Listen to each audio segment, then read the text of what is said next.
ধৈর্যের বাঁধ ভাঙল অরিজিৎ সিংয়ের, হুমকি দিয়ে যা জানালেন তিনি। বিস্তারিত থাকছে প্রতিবেদনে।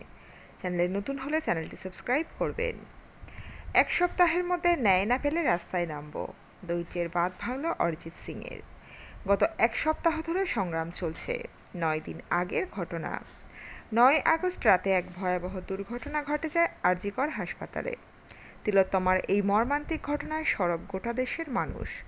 14 আগস্ট রাত দখল জমায়েত হয়েছে শহরের বিভিন্ন অঞ্চলে। এই লড়াইয়ে সামিল হয়েছেন শহরের বিশিষ্ট ব্যক্তিত্বরা।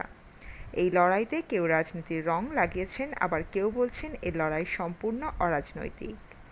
এত আন্দোলনের মাঝে কয়েকদিন আগে ভাইরাল হয়েছিল অরিজিতের একটি ভিডিও, যেখানে মঞ্চে গায়ককে বলতে শোনা যায় যে তারা একটি সংস্থার লোগো লঞ্চ করেছেন।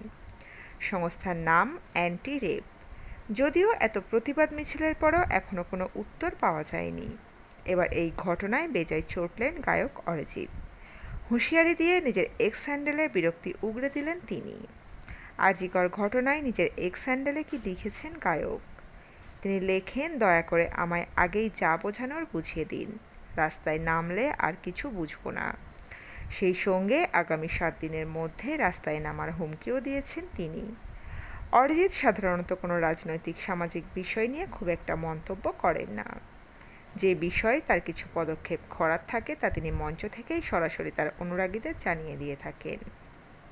সে জিয়াগঞ্জে স্কুল নির্মাণ হোক কিংবা মঞ্চে শিল্পীদের নানা সমস্যা তুলে ধরা, এলাকার পরিস্থিতি হোক কিংবা গানের হাল হকিকত, অরিজিৎ যা বলার স্পষ্ট জানিয়ে দেন। এক্ষেত্রেও তাই নতুন পদক্ষেপ করে আবারও প্রশংসার নজরে তাদের স্বপ্নের গায়ক।